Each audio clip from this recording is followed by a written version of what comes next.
Muito bem.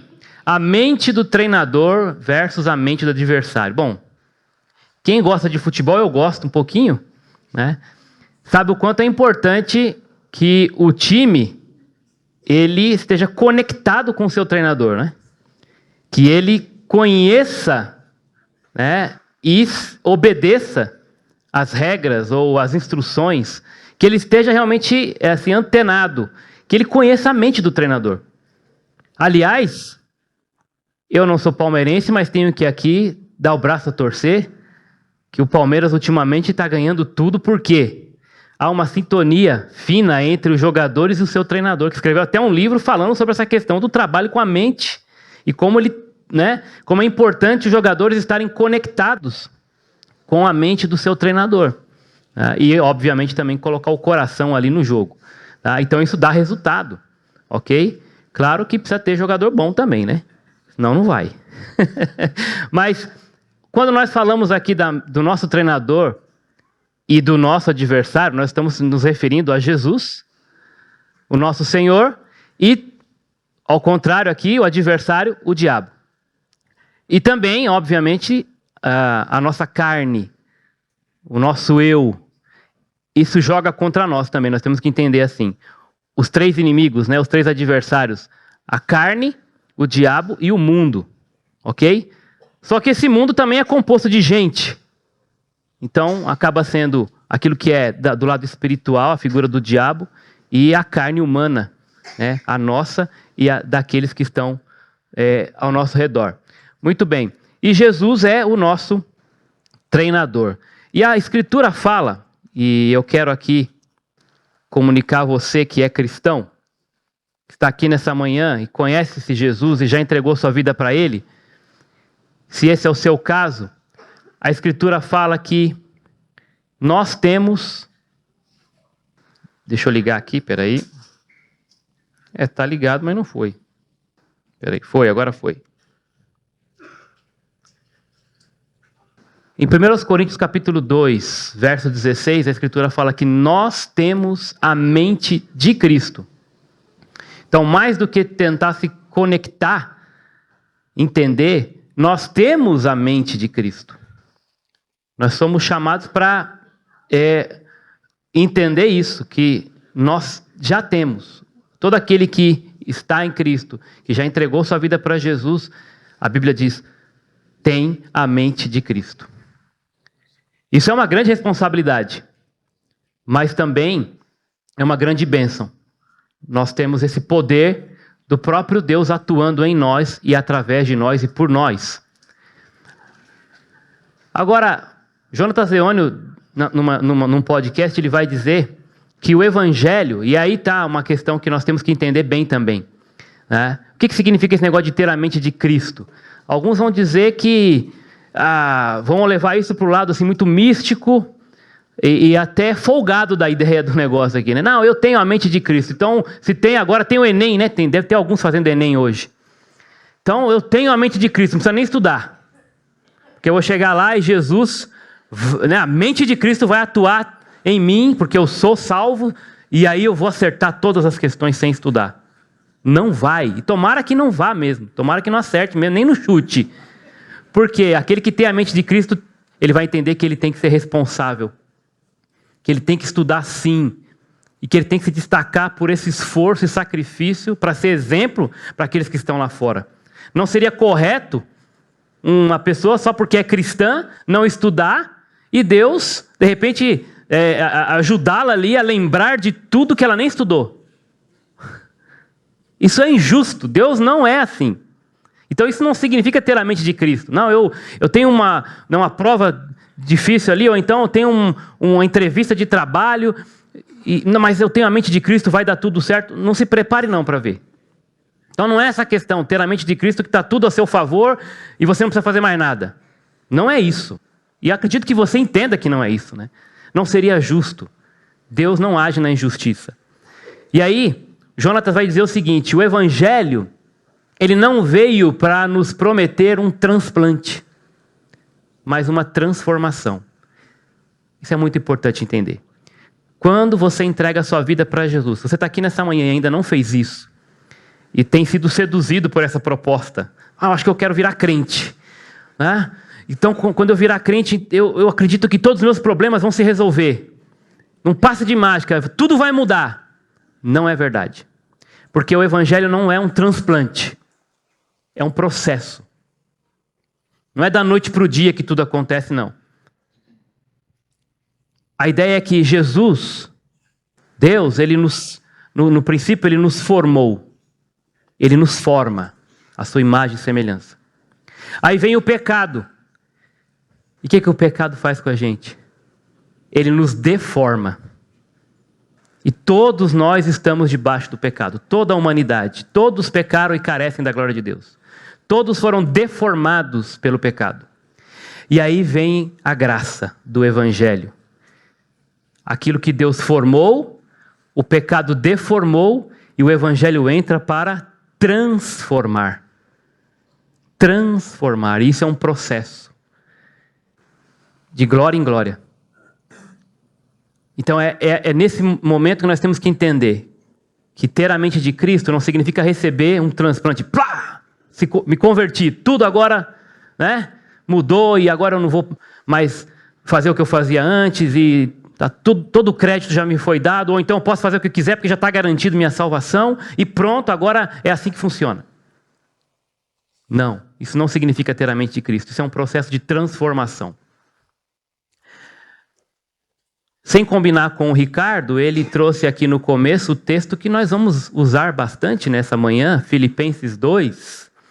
E ali no verso 5, se você abrir, nós lemos, né, nós temos ali um mandado de ter o mesmo sentimento que houve também em Cristo Jesus.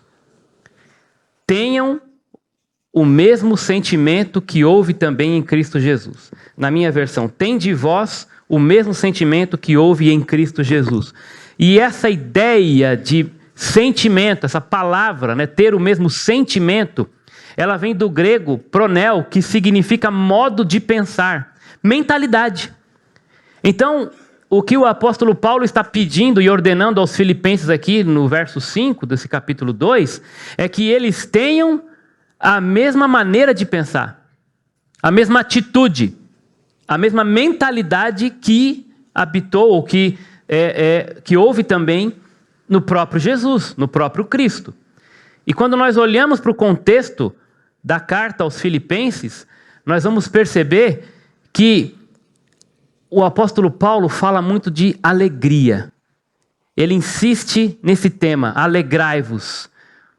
Outra vez vos digo, alegrai-vos. Ele fala isso em meio à perseguição, em meio a sofrimento. Paulo estava preso. E ele convoca os cristãos ali a terem essa mesma mentalidade de Jesus, porque o que promove, o que mais vai promover nesse contexto, essa mentalidade, é exatamente o sofrimento, o passar por várias provações. O sofrimento. E ter alegria no meio disso. Então essa é a proposta ali, né, na carta aos Filipenses. E aqui nós começamos a entender, já no primeiro versículo do capítulo 2, quais os elementos, são 3 ali que ele introduz ali esse capítulo, para nós entendermos e termos essa mentalidade do nosso treinador. Abre comigo ali, no primeiro versículo. Ele vai dizer assim, isso é um processo, e esse processo passa por entender que nós já temos, porque o texto começa, portanto, se há em Cristo, e esse se há também pode ser entendido como já que há em Cristo alguma exortação, e ele vai falar alguma consolação de amor. A consolação. Esse é um elemento importante para nós entendermos como funciona a mentalidade de Cristo. E nós temos tido e temos esse presente de Deus. Eu falei ali está Efésios, né? Eu coloquei Efésios, mas é Filipenses, desculpa. Não sei se eu... Vocês estão em Efésios? Eu estou aqui em Filipenses, não sei por que vocês estão em Efésios. Filipenses, irmãos, está errado. Consegue digitar por cima? Não sei se dá, né? Que bom que me alertaram aí.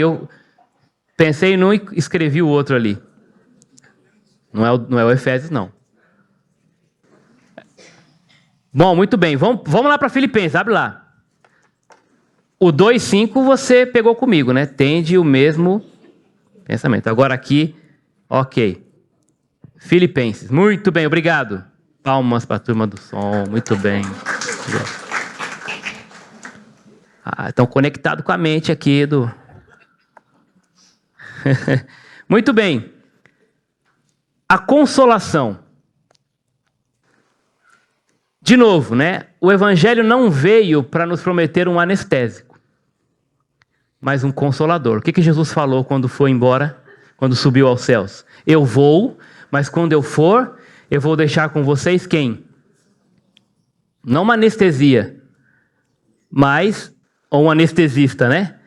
Que vai chegar e vai nos fazer esquecer, né? E ficar alheio a toda a realidade da vida e do sofrimento e das coisas que nos sobrevêm. Não, ele não prometeu que nós não passaríamos por dificuldades ou que nem sentiríamos as dificuldades, mas ele prometeu que no meio delas, e até por conta delas, ele deixaria conosco um consolador. E isso é maravilhoso. Isso é especial, porque mostra o cuidado de Deus. Mostra essa mente do nosso treinador sendo revelada nesse cuidado de estar conosco todos os dias e estar próximo, abraçando. O Consolador, ele não tira a sua dor. O cristão vai sofrer, ele vai ser perseguido, ele tem que carregar a cruz. No mundo vocês vão ter aflições, Jesus falou. Mas o Consolador estará e está ao seu lado no meio da dor. E é isso, esse é o presente de Deus. Nisso consiste a graça de Deus.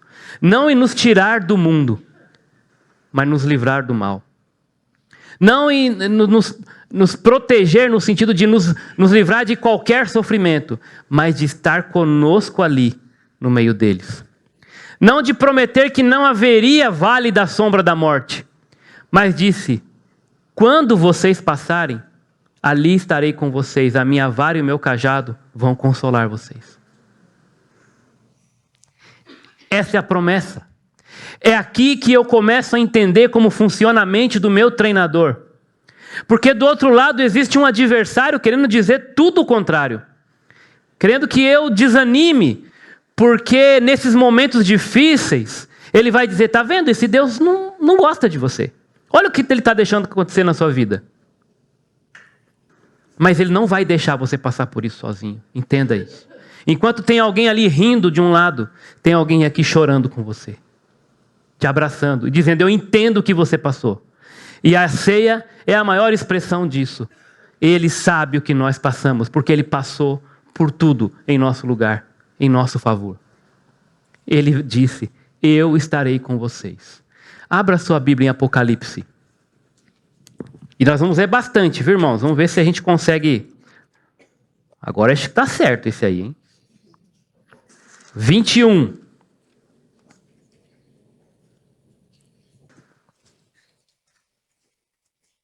Quando da situação de novo céu e nova terra, o autor vai dizer, palavras maravilhosas aqui no versículo 4. O que diz aqui? 21, 4. Ele quem? Esse treinador.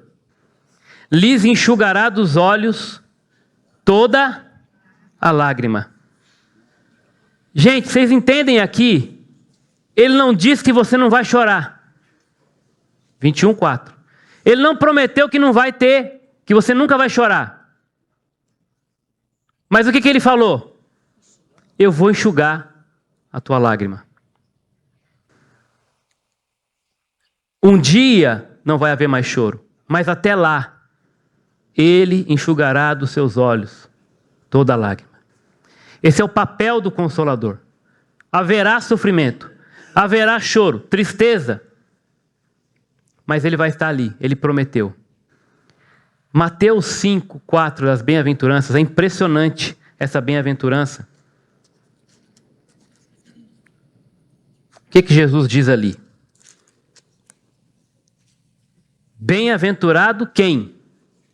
Os que choram. Sabe o que significa bem-aventurado? Feliz.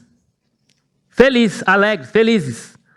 Aqueles que choram. E esses choram, não é choram de alegria. Porque, como é que diz o restante do versículo? Porque eles serão o quê? Quem é consolado? Quem está triste. Quem está sofrendo. Então, esse choro é um choro de tristeza. É um choro de dor. E ele está dizendo, um choro de tristeza, então, como é que fica? Felizes os tristes? Sim.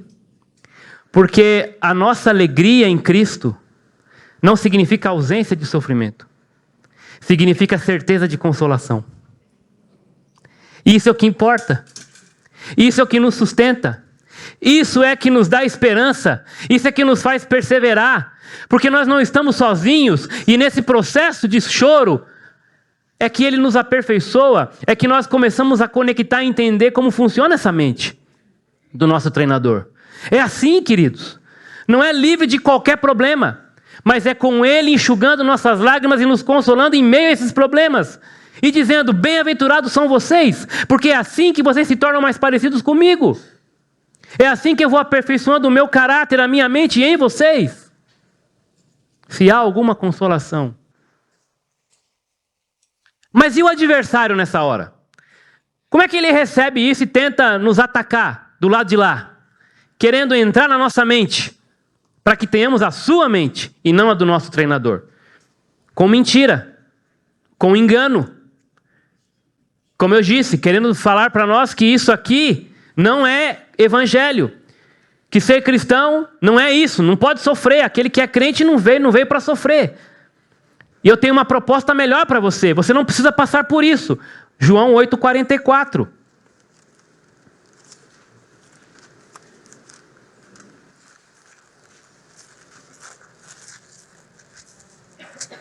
Diz assim, Jesus falando aqui aos fariseus, o vosso pai é o diabo, e quereis satisfazer-lhes os desejos.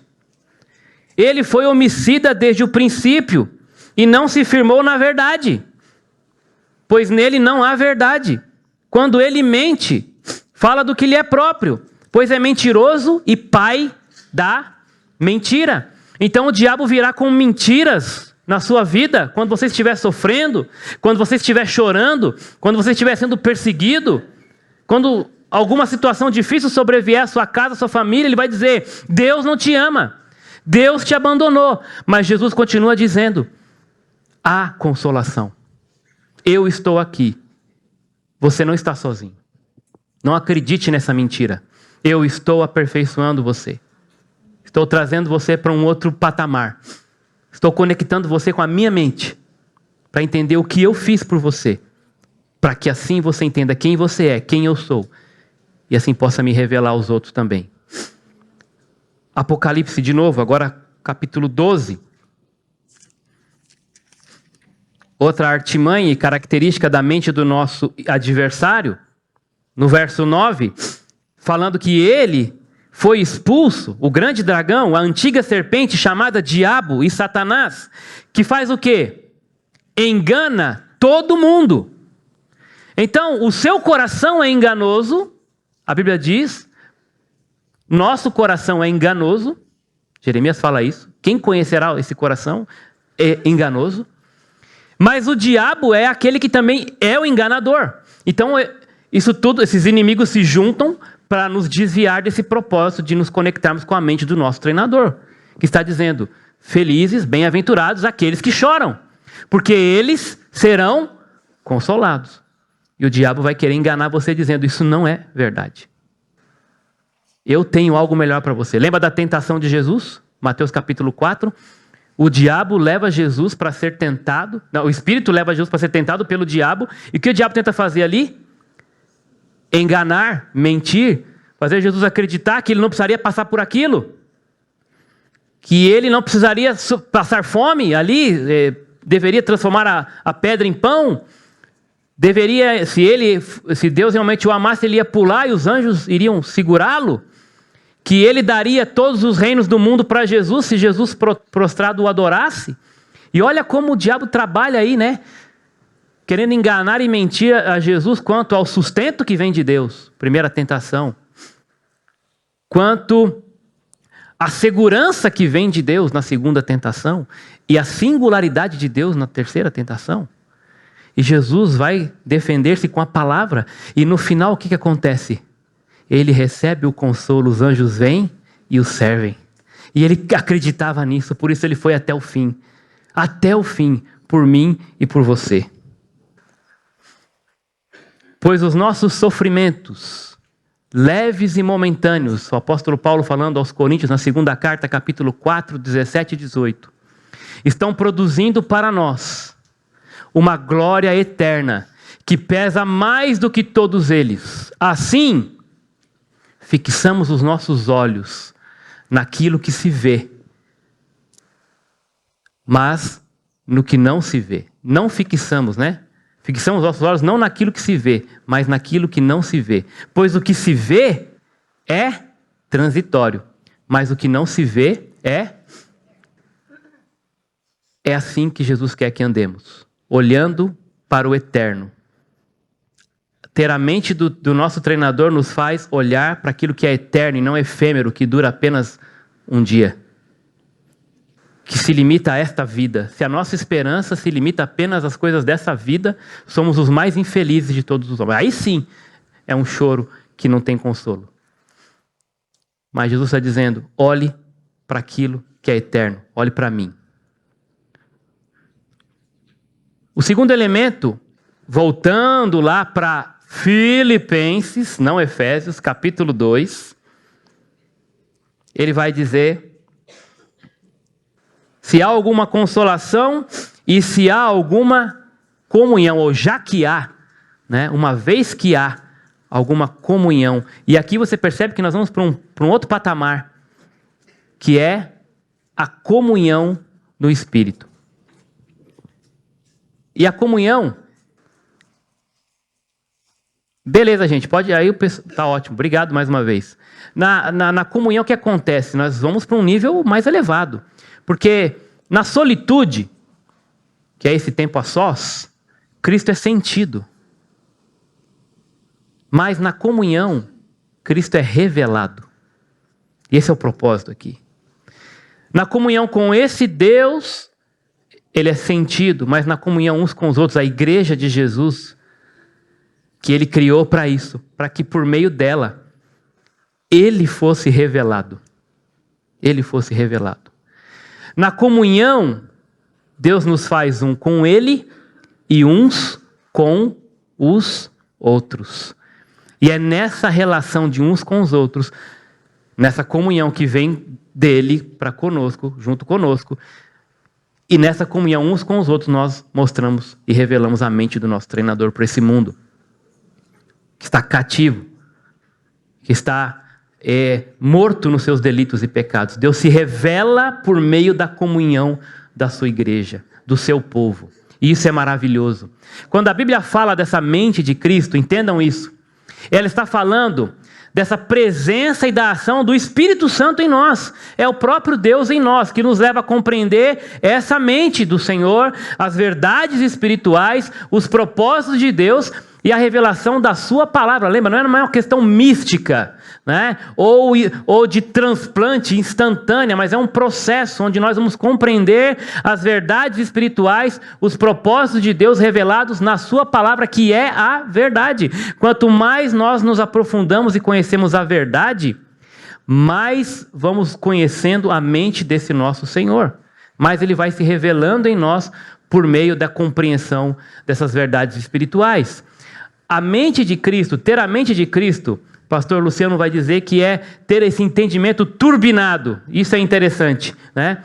É uma mente turbinada de forma sobrenatural pelo Espírito Santo, que não é apenas uma clareza de compreensão. A questão não está só na inteligência, de saber, de crer porque eu entendo, mas de ter fé, mesmo quando eu não entendo, eu confio, porque a palavra é do Deus perfeito, que não mente, que não muda.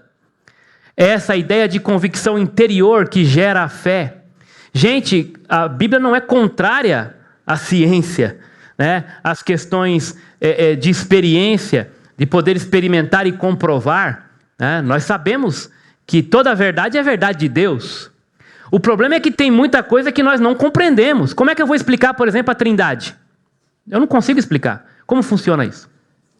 Como explicar uma mula que falou? Como é que você explica isso? Eu não explico. Como explicar um mar que se abre? Eu não explico isso. Mas eu creio. E quem tem a mente de Cristo tem o poder sobrenatural, essa mente turbinada, para assimilar essas verdades, que são verdades de Deus, por conta, não da minha capacidade intelectual, mas pela fé que eu tenho naquele que disse, naquele que prometeu, naquele a quem eu hoje sirvo. Deus, Ele é fiel. A palavra de Deus é perfeita. Ele não mente.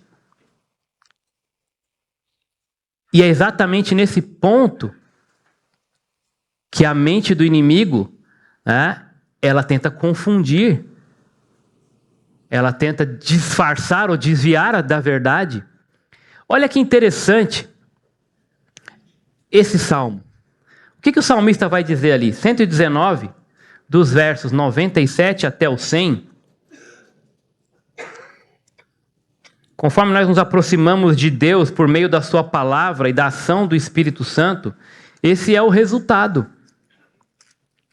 Esse é o resultado de não apenas crer, mas viver em obediência, de acordo com aquilo que nós cremos. O salmista vai dizer, verso 97, como eu amo a tua lei. Então ele já atrela tudo que ele vai dizer daqui para frente ao amor, a esse apego, né, a essa obediência à lei, à palavra de Deus. Ela é a minha meditação todo dia, o dia todo. Teu mandamento, olha agora, me faz mais sábio do que os meus inimigos. Por quê? O Senhor está sempre comigo. 99. Tenho mais entendimento do que os meus mestres. Por quê? Teus testemunhos são a minha meditação. E o verso 100 agora entra uma outra classe de pessoas. Sou mais instruído do que os anciãos. Por quê? Tenho guardado os teus preceitos. Então olha o que a palavra vai fazer com ele, né? Essa mente turbinada, tá? Ao ponto de ter mais sabedoria do que os inimigos, porque entende que Deus está com ele, não está do lado do inimigo. Mais entendimento do que os mestres, porque ele medita nesses testemunhos, e mais instrução do que os anciãos. Né? Por quê? Porque ele guarda esses preceitos, ele obedece, ele cumpre a palavra de Deus. Então é isso que a palavra de Deus, no meio da comunhão, faz conosco. Né? Ter essa percepção espiritual e compreensão e convicção que gera a fé. Mas e o adversário nessa hora? O que ele tenta fazer e o que ele faz, na verdade, especialmente com aqueles que não conhecem a Deus? O apóstolo Paulo vai dizer, vamos lá para 2 Coríntios capítulo 4. Versos 2 a 6. Eu vou correr um pouquinho aqui se eu achar primeiro, tá bom? Pelo contrário, rejeitamos as coisas ocultas que são vergonhosas, não procedendo com astúcia, nem distorcendo a palavra de Deus, mas pela proclamação pública da verdade. Recomendamos a consciência de todos os homens diante de Deus. Se o nosso evangelho está encoberto, é para os que estão perecendo que está encoberto, entre os quais o Deus deste século, quem é o Deus desse século? O nosso adversário, o diabo, cegou a mente dos incrédulos, para que não vejam a luz do evangelho da glória de Cristo, o qual é a imagem de Deus. Porque não pregamos a nós mesmos, mas a Jesus Cristo, o Senhor, e a nós mesmos como vossos servos por causa de Jesus. Porque Deus que disse, das trevas brilhará a luz, foi Ele mesmo quem brilhou em nosso coração para a iluminação do conhecimento da glória de Deus na face de Cristo. Então o que o inimigo faz? Ele traz essa cegueira espiritual.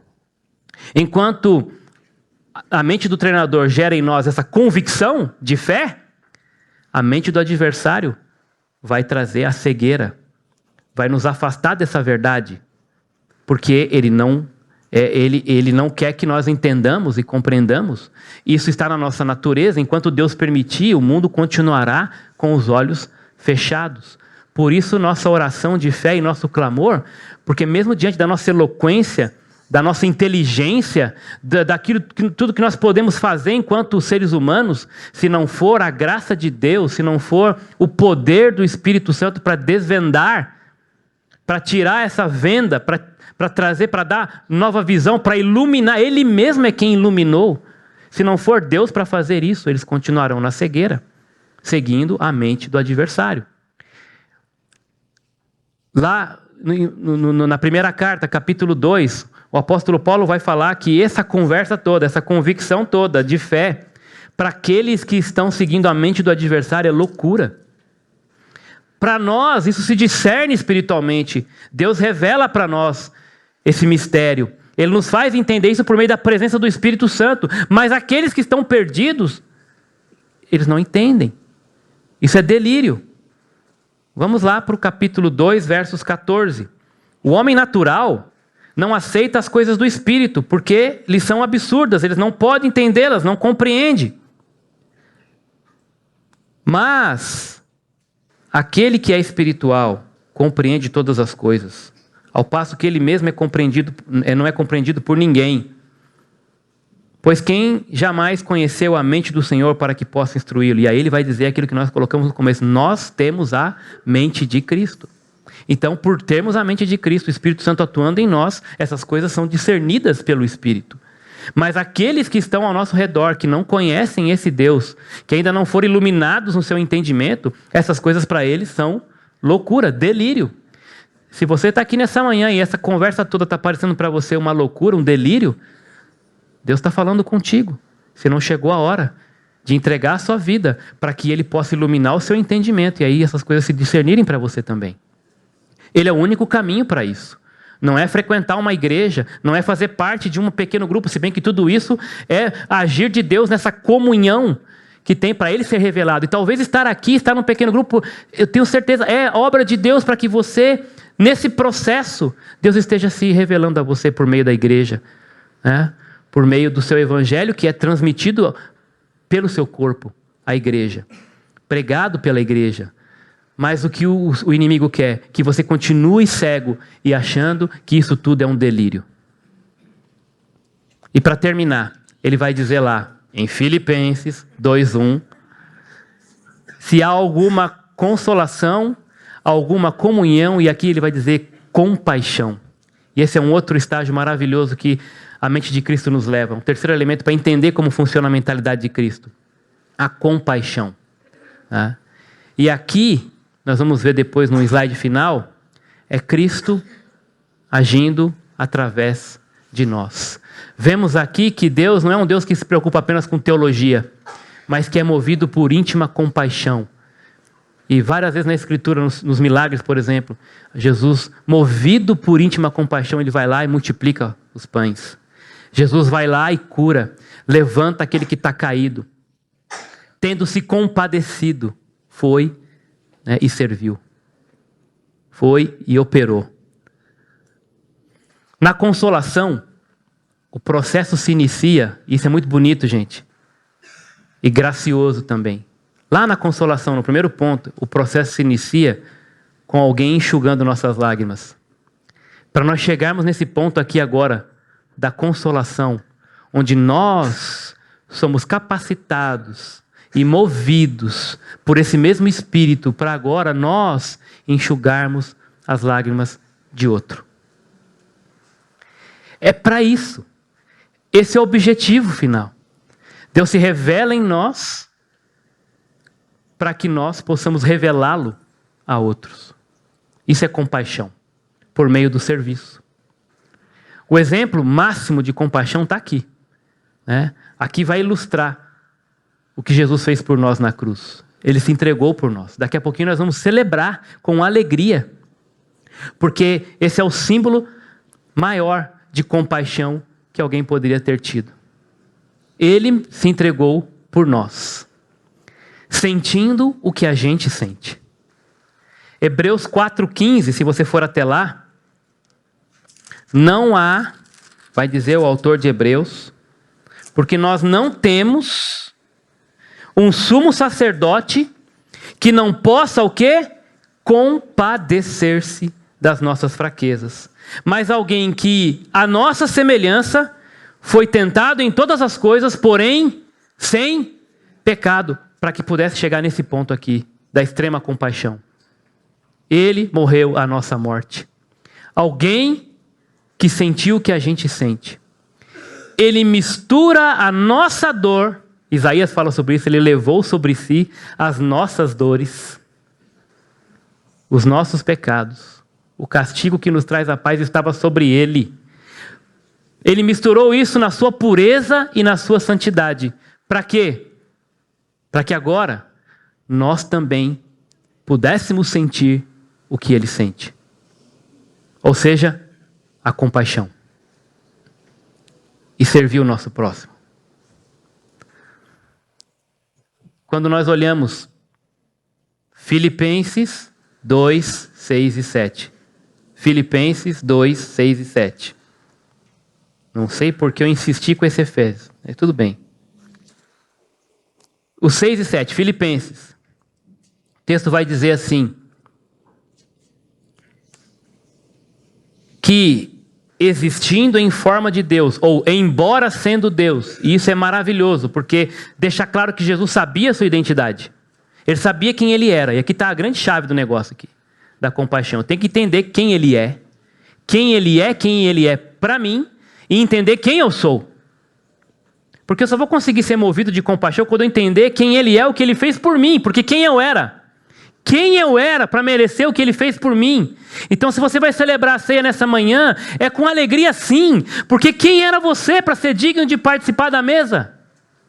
Morto no seu delito e pecado, e se não fosse a compaixão dele, você jamais se aproximaria desse momento.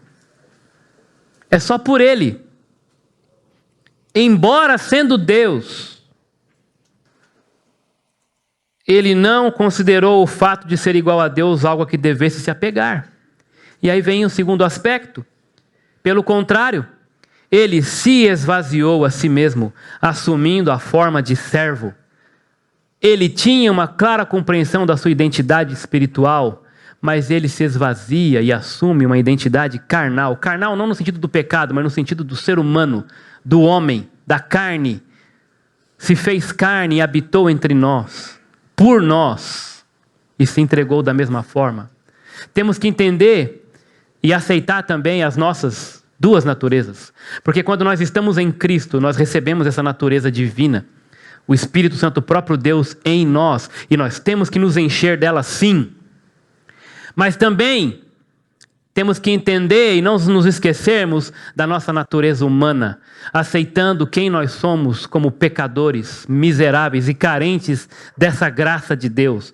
Porque muitos, na fuga dessa natureza, ofendem a santidade de Deus. Porque agora eu sou cristão, sou de Jesus, nada mais vai chegar até minha tenda. Nenhuma praga vai chegar até minha tenda. E você tem problema, tem doença e não aceita a sua natureza caída. E não procura ajuda, porque acha que as coisas vão acontecer como num transplante. Isso não reflete a mente de Cristo. Porque Ele mesmo assumiu essa forma, sofreu, pagou esse preço.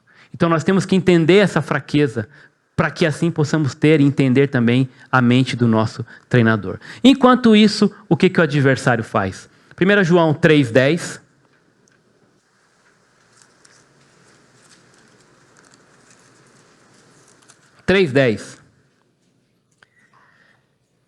Os filhos de Deus e os filhos do diabo se manifestam assim.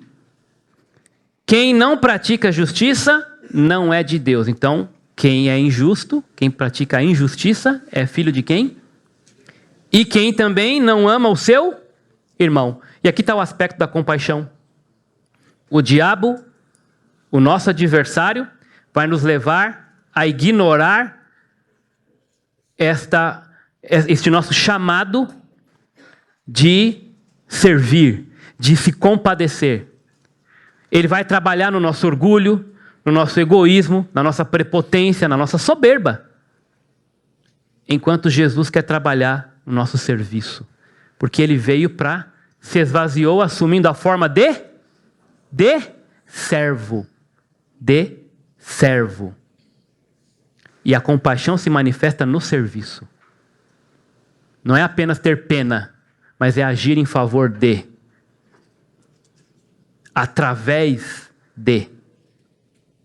Não por nosso mérito, não com o nosso braço, mas pela graça de Jesus que nos alcançou primeiro. E nós amamos porque Ele nos amou primeiro. 1 Pedro, o que o diabo vai fazer? Quem ele é? O que o inimigo, o que o nosso adversário propõe aqui? Versos 8 e 9 do capítulo 5. Tende bom senso e estais atentos. O diabo, vosso adversário, anda em derredor, rugindo como leão que procura a quem devorar. Resisti-lhe firmes, sabendo que os mesmos sofrimentos estão acontecendo entre vossos irmãos no mundo. Então a proposta aqui é o quê? Resistam ao diabo e ele fugirá de vós. Ele está rodeando, procurando alguém para devorar. Mas o nosso papel é o quê? Resistir a ele e saber que tem gente sofrendo do nosso lado. Que nós precisamos nos ajudar uns aos outros. E aqui nós voltamos a esse ciclo, né? Nós voltamos para esse ciclo, que é o quê? Nesse processo de sofrimento, Deus vai nos consolar. Nós vamos nos unir para andar em comunhão, em unidade, para que todos juntos possamos ajudar o nosso próximo, se compadecendo, né, de todos eles. Voltando lá para Filipenses 3 e 4. Não façam nada por rivalidade nem por orgulho, mas com humildade, e assim cada um considere os outros superiores a si mesmo. Cada um não se preocupe somente com o que é seu, mas também com o que é dos outros. E isso é ter o mesmo sentimento que houve também em Jesus. A mesma mentalidade de serviço, de não ter o que é propriamente seu, mas sim o que é do outro. De se compadecer do seu próximo, do seu irmão, do necessitado, do pobre, da viúva, do órfão. De andar uma segunda milha, de dar a sua capa, de oferecer a face, a outra face, de ter compaixão como ele teve. E quando nós olhamos para a ceia, não deve vir outra imagem na nossa mente senão essa, do Deus que se compadeceu de nós e se entregou, para que nós pudéssemos então sentir o que ele sentiu, tendo a mente dele. Então, para terminar aqui, os 3 elementos da mentalidade do nosso treinador: a consolação, a comunhão e a compaixão. Na consolação ele diz: eu estou com você. Na comunhão ele diz: eu estou em você, no meio de nós. E na compaixão ele diz: eu estou através de você. E essa sim é a mentalidade do nosso treinador que nós temos que abraçar. Na consolação, na comunhão e na compaixão.